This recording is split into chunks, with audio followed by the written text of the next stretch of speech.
Coming to the part 2 of the video। पहले हमने basic basic चीजें सीख ली कि क्या रिस्क होता है, सीएमएल क्या होता है, बीटा एफिशिएंट कैसे निकालेंगे, ये सम है। हम निकालते हैं, इस सम को देखते हैं, पढ़ते हैं क्या है beta coefficient of security A. Beta of the security कितना है? Beta of A is 1.6।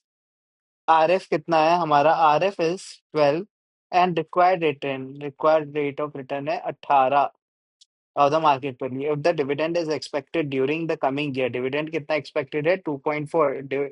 D कितना है? 2.50। ग्रोथ रेट है डिविडेंड का 8%। ग्रोथ कितनी है? 8%। तो हमारा इसमें हम जो नॉर्मल फॉर्मूला लगाते हैं ना एन्युटी का, एन्युटी ग्रोथ, अब गॉर्डन मॉडल होता है, डिफरेंट टाइप के मॉडल्स होते हैं जिससे हम इक्विटी की वैल्यूएशन निकालते हैं। तो सिंपल इसका फॉर्मूला था D1/RE - G। ठीक है, ये सिंपल एक्स का फॉर्मूला है, वहीं पे कैलकुलेशन होगा। यहाँ तो ये D1, अगर मैंने जो फॉर्मूला बताया D1/RE - G, अगर मैं इस फॉर्मूला को थोड़ा सा चेंज करूं, जैसे इसमें क्या दिया है? D1/P0 + G = RE। अगर मैं इसको बस उधर लेके जाऊं, D1/P0 = RE - G, अगर हम इसको चेंज कर देंगे तो P0, अगर हम P की वैल्यू निकाल देंगे तो आ जाएगा D1/RE - G। तो ये बस उस फॉर्मूले को थोड़ा सा चेंज करके दे दिया गया है। कुछ नहीं है, सेम फॉर्मूला है, वैल्यू डालोगे, आंसर निकालोगे, प्राइस ऑफ द सिक्योरिटी आ जाएगी। कोई इसमें हाथी घोड़ा है नहीं। नाउ बीटा, अब एक स्टॉक का ट्रू बीटा दिया हुआ है, मतलब real beta. Real true beta कुछ नहीं होता। जो बीटा हम कैसे निकालते हैं? बीटा कैसे निकालते हैं? पहले तो बीटा होता है sensitivity of a stock with market. जब हम मार्केट की बात करते हैं ना, तो मार्केट को हम हमेशा एक्स डिनोट करते हैं। इन फाइनेंस में market is always x and stock normally हम उसको वाई डिनोट करते हैं। नॉर्मली एक्स का जो भी फॉर्मूला लेंगे तो हम मार्केट पर उसमें हम समेशन अगर एम भी ले सकते हैं या एक्स भी ले सकते हैं, दोनों लिए लिए जाते हैं। पर फाइनेंस में नॉर्मली एक्स को ज्यादा प्रेफर दिया जाता है एज अ मार्केट। ठीक है, जब हम एक चीज का बीटा निकाल रहे हैं जिसको हम ट्रू बीटा बोल रहे हैं, वो रिलेटेड टू मार्केट है। मतलब अगर मार्केट 1% से बढ़ेगा, मार्केट में अगर 1% चेंज आएगा, अगर मैं मोर स्पेसिफिक हो जाऊं, 1% चेंज इन मार्केट, इम्पैक्ट क्या हो जाएगा? उसका स्टॉक पे इम्पैक्ट होगा 1.2%। मतलब 20% ज्यादा इम्पैक्ट वो स्टॉक पे करेगा।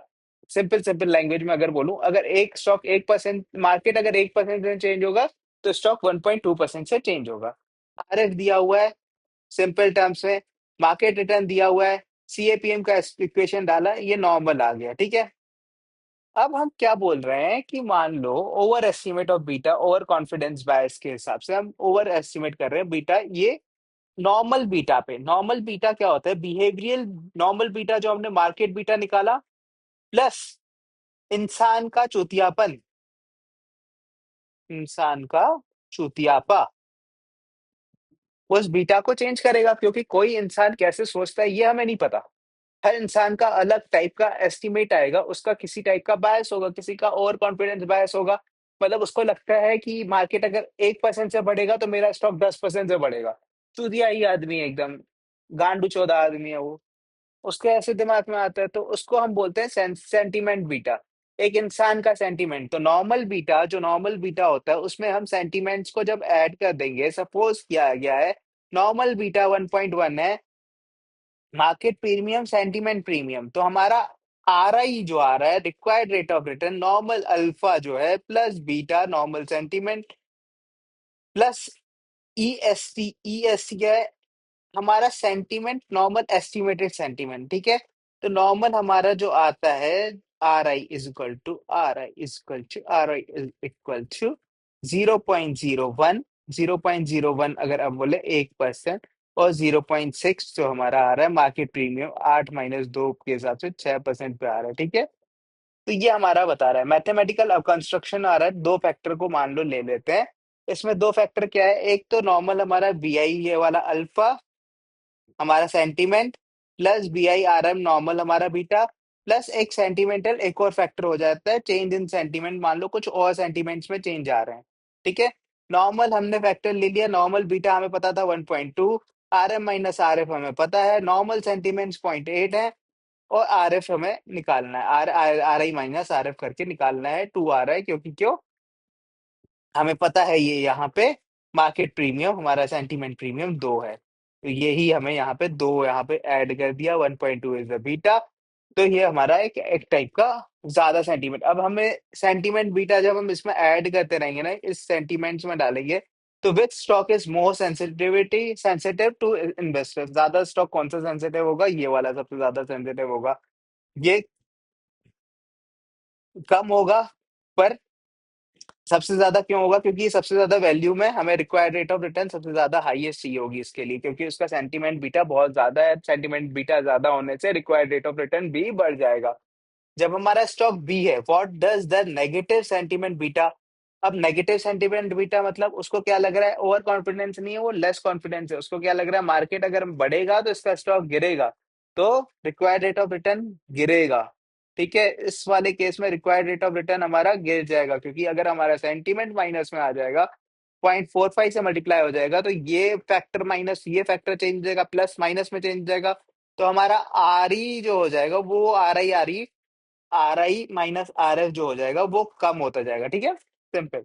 विच stock is likely to less affected, क्योंकि ये है 0.1 इंटू 0.8, अगर इम्पैक्ट भी देखोगे तो बहुत कम आएगा। Which type of stock generally है वो हायर सेंटीमेंट, कौन से टाइप ऑफ स्टॉक्स जिनका रिक्वायर्ड, जो मार्केट से बहुत ज्यादा चेंज होते हैं ना, जिनमें वेरिएबिलिटी, अगर मैं इस क्वेश्चन को, ये नॉर्मल हमारा जीके का क्वेश्चन मान लो, इस फाइनेंस का जीके, जो वेरिएबल, जिनके प्राइस वेरिएबल बहुत करते हैं ना, वेरी करते हैं बहुत ज्यादा, उनका स्टॉक का जनरली सेंटीमेंट बीटा बहुत ज्यादा होता है, क्योंकि उसमें हमें अलग टाइप के रिस्क होते हैं, बायसेस हो सकते हैं, जिनका प्राइसेस बहुत ज्यादा फ्लक्चुएट कर रहा है। ठीक है, तो उसमें जनरली हायर सेंटीमेंट्स बीटा होते हैं जनरली। ठीक है, अब उसमें अप्रोच आप डिफरेंट भी लगा सकते हो। अब डिफरेंट डिफरेंट अप्रोच आता है। Price decomposition approach, price decomposition sentiment minus driven volatility divide by market volatility.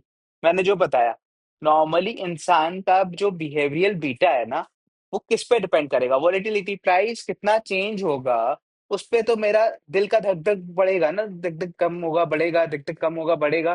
ठीक है, तो इस पे भी डिपेंड करता है हम बीटा का कैसे निकालेंगे, नॉर्मल बीटा प्लस ये जो हमारा जो साइन है, इसको क्या बोलते हैं, भूल गया, जो भी गामा बोलते हैं शायद, जो ये हम गामा निकाल रहे हैं ना, इसका भी बहुत ज्यादा इंपॉर्टेंस होता है।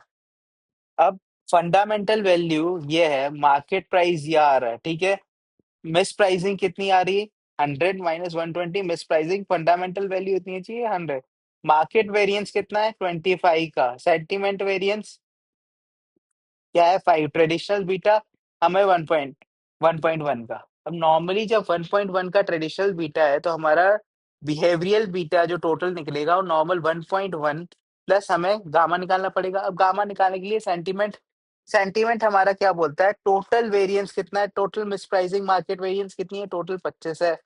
ड्रिवन वॉलेटिलिटी कितनी है, ड्रिवन वॉलेटिलिटी हमारी आ जाती है, सेंटीमेंट वेरिएंस जो आती है 5 की, मार्केट वॉलेटिलिटी कितनी है 25, तो टोटल कितना आ जाएगा 20/25, तो कितना आ जाएगा 4/5, 0.8, 0.8 जब ऐड हो जाएगा 1.9 आ जाना चाहिए। ठीक है, अब मेरा जो अगर आंसर मैच कर रहा है, लेट मी चेक, वो हम सेकेंड वीडियो में देखते हैं, क्योंकि 8 मिनट